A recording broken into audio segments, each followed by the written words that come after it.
Well, happy New Year, everyone. Glad to see everyone here. It's 2022. Can you believe it already? Just going to fix my hair a little bit here. All right. Well, we are about an hour and 30 minutes away from show. The 5 p.m. newscast. So glad that we're able to get this in because it's a very important conversation. Before I bring in our guest, I'm going to just preface by what the concerns have been. Obviously, we're talking about COVID-19 and the Omicron variant. Well, a lot of schools and school districts are opening up this week. Kiddos are going back to school, and some school districts like HISD have the mask mandate. Some don't, like big ones, Klein ISD, Katy ISD. And I've talked to so many parents and teachers also. No one wants to go on air, understandably. I get it. But I actually just got off the phone with someone who will be talking to me for a story later tonight, just on the same topic about the concerns you have. Like, what do you do? How do you make sure your child is protected? How do you make sure if you're a teacher, you're protected if there's no mask mandate? So I'm going to go ahead and bring in our esteemed guests. So we have with us Dr. Caitlin Jetelina, PhD, infectious disease epidemiologist with UT Health School of Public Health, Dallas. Thank you so much for joining us. And you're with UT Health Houston, correct? I am, yeah, okay. But I'm physically in Dallas. It's confusing, I know. You are? Well, yeah. I'm familiar with Dallas. I went to TCU. Go Frogs. Okay, there you go. Yes. So, I mean, I will say that Houston's, a tad better than Dallas, but, we could just talk about that later. That's not up for discussion right now. So tell me about the concerns that you've had from parents, because I'm sure you talk to many of them, understandably. Yeah, I do. Parents are really confused right now. I'm a parent myself, and I am also very confused right now, mainly because of the CDC guidance lately. We don't know what to do when. The other thing that is really frustrating for parents is that it feels like we're back in March 2020. And as an epidemiologist, I will tell you we are not.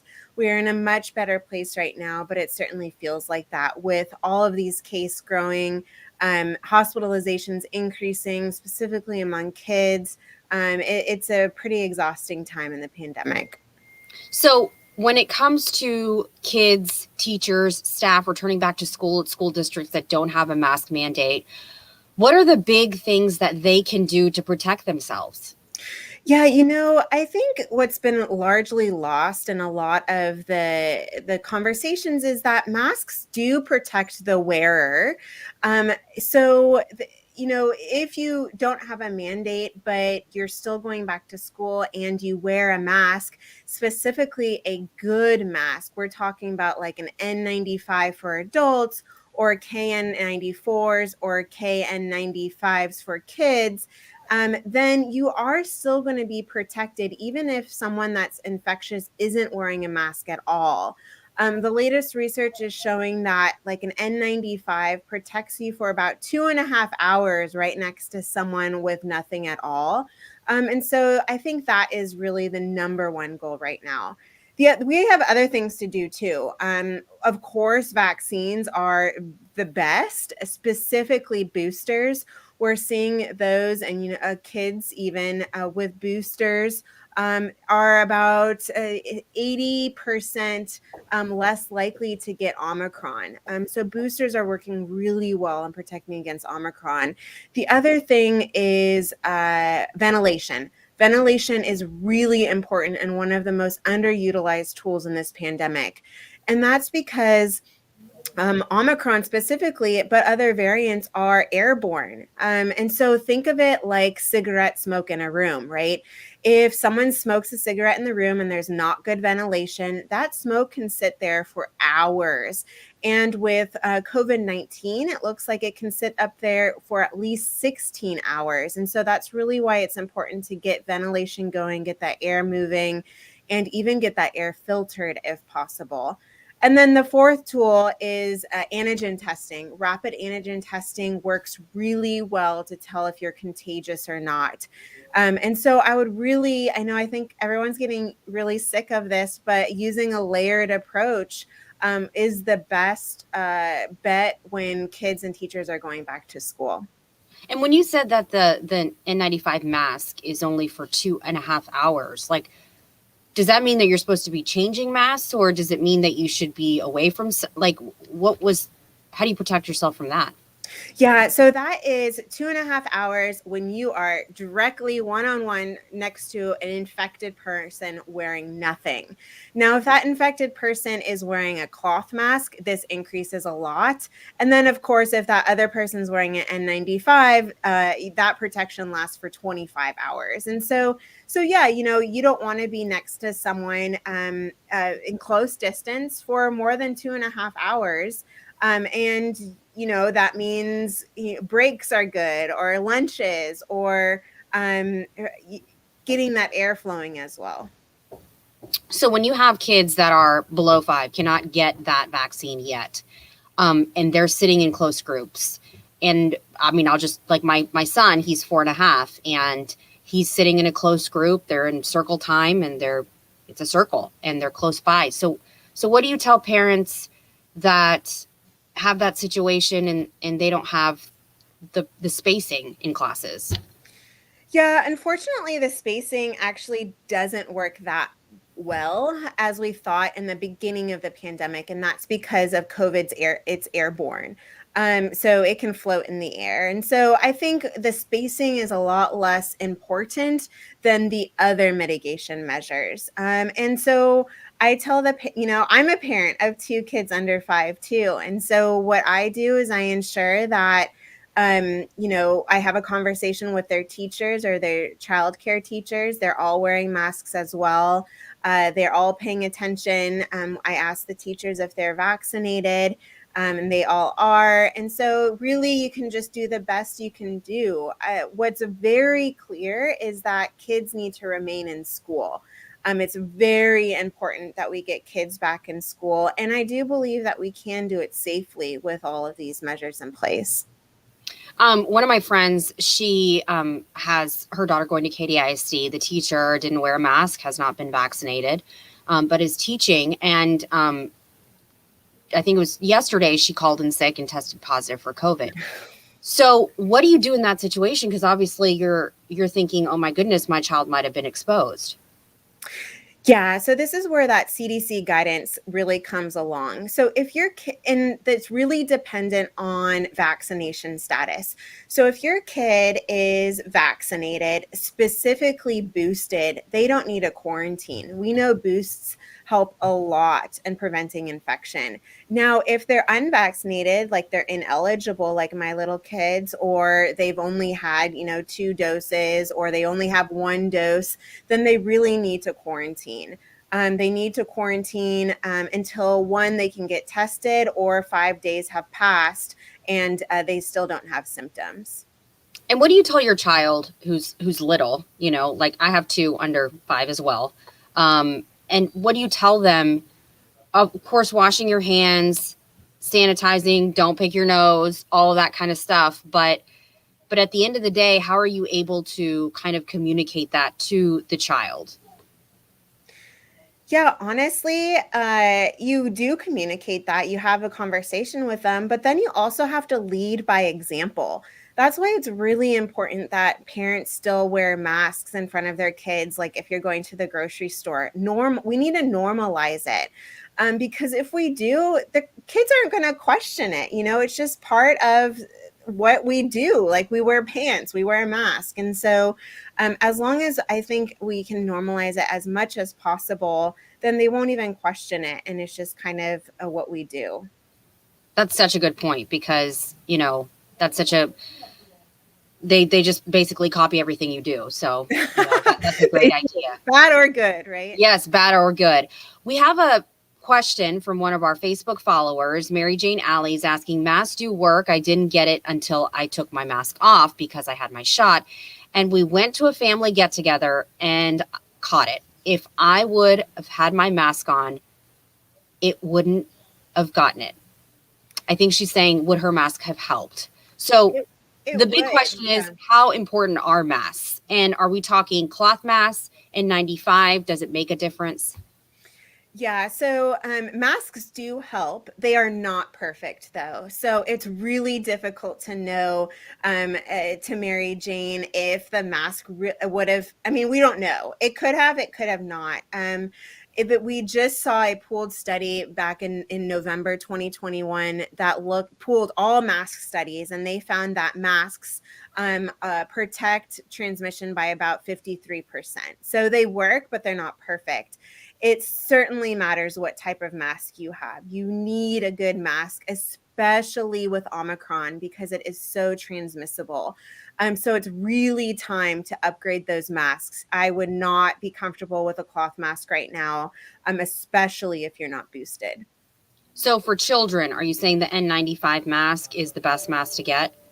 Yeah, so N95s, if you're under about 12, they don't really make N95s for kids. And so what you want to focus on is KN95s or KF94s. And those are just as good as N95s for adults. They're made very well, and I certainly would trust them. Okay. We have another question here. Latrice is saying, we can't do this safely when masks aren't enforced and the governor is fighting it at every hand, sends a mixed message to people, especially those who are already skeptical about everything. So, I guess since it's not enforced, it's hard to kind of live in an environment, according to Latrice, that I'm gathering from her comment, to actually be able to be safe around everyone. It's hard. It's a very hard landscape to navigate right now.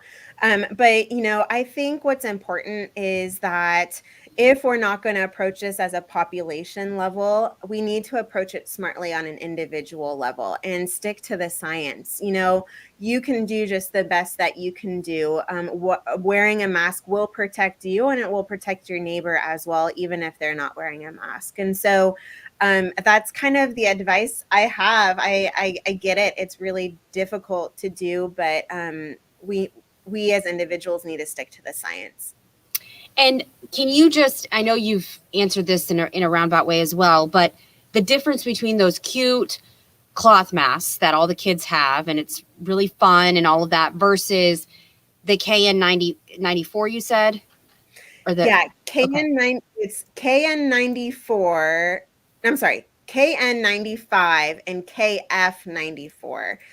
They're basically the same thing, just matters where they're manufactured. But yeah, just a cloth mask, I honestly would not trust that right now. Now, I will say some cloth masks have a pocket in them that you can put a filter. And so that is a added thing you could do if you can't find some of these more highly effective masks. All right, so I'm gonna have to dump the little Captain America mask my 4.5-year-old has and get one of those other ones. Okay, so Derek is saying if 5 days have passed and one is still showing symptoms, you return them back to school or work. Yeah, so this is up for interpretation from the CDC guidance. So what the CDC says is that after 5 days, if your symptoms are getting better, that's what's up for interpretation, then you can go back to work as long as you wear a really good mask for 5 more days. And yeah, that's what they're saying.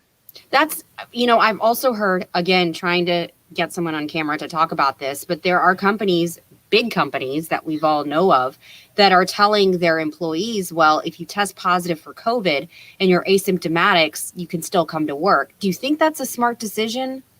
No, if you're asymptomatic, then they might not be able to, I guess, transmit the disease, or it's not transmissible at that point, but I don't know if that's true. That's not true.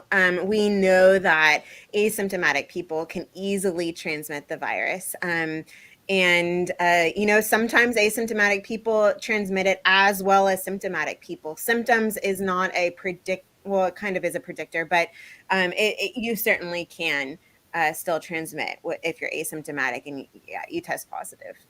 Can you do anything, give your kids anything? I'm talking vitamins or anything to maybe boost their immune system now?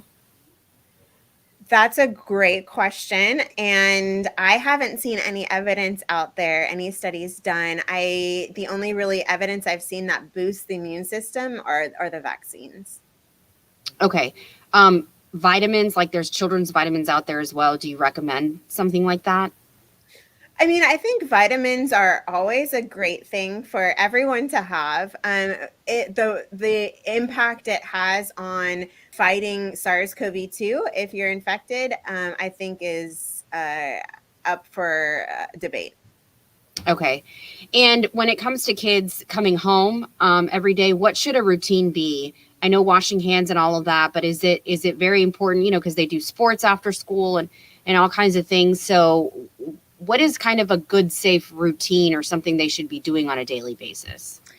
Yeah, so make sure that you, wash hands is great. Keep a track of symptoms, even like sniffles. Right now, with so much transmission in the community, it could very easily be COVID-19. We're also seeing GI symptoms pop up with kids, and so just be aware of any symptoms they're having.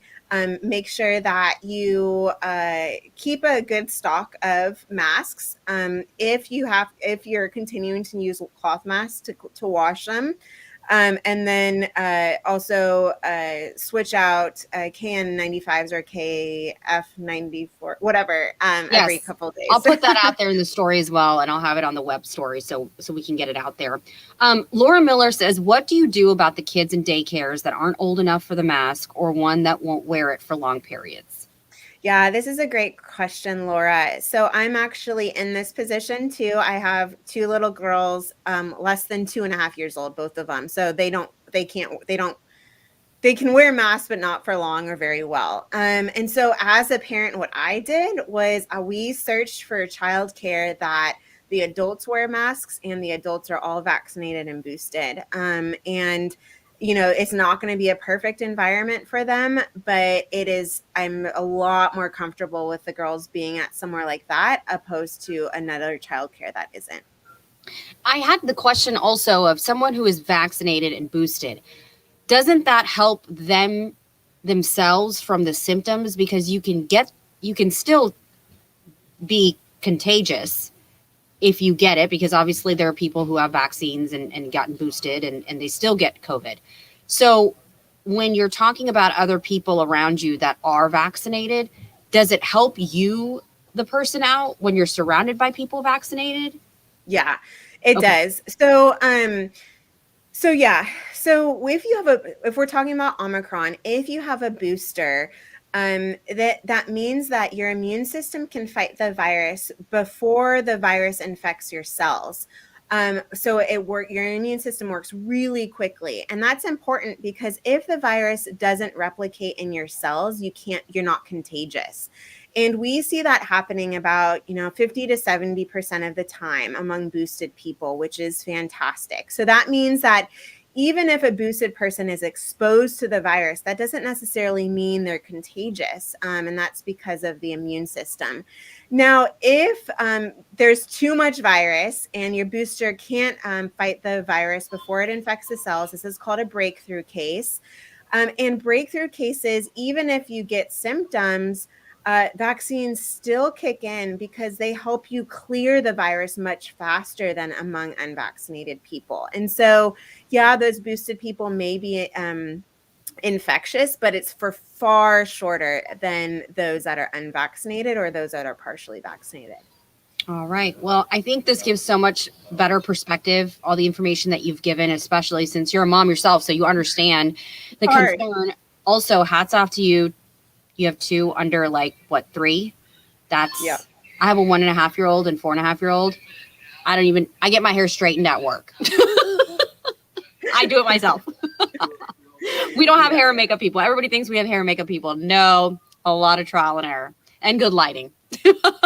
But anyway, thank you so much. And I'm sure we'll continue this conversation, unfortunately, because this is going to stick around for a while and parents keep having questions, and hopefully we'll be able to answer them, because I know teachers also have concerns themselves and staff members. So it's the whole gamut. So thank you so much for taking the time to do this. Yeah, no, thanks for having me. All right. Well, good luck to you. And thank you so much to all of our Facebook followers and on YouTube as well and our website. Thank you. And if you have any questions, please do send me an email. It's rashi.vats@foxtv.com. Nope, it's fox.com. We changed it. rashi.vats@fox.com. I'm also on social media. I do these parent-to-parent segments every single week. We do live stream, and I'm always wanting to hear from you all because I'm a parent. You might be a parent or be, interacting with a child, and the best thing to do is all of us learn because there's no book out there to tell us all the right things, right? And how it all works out. So thank you again. I hope you have a beautiful Thursday, and we'll see you later.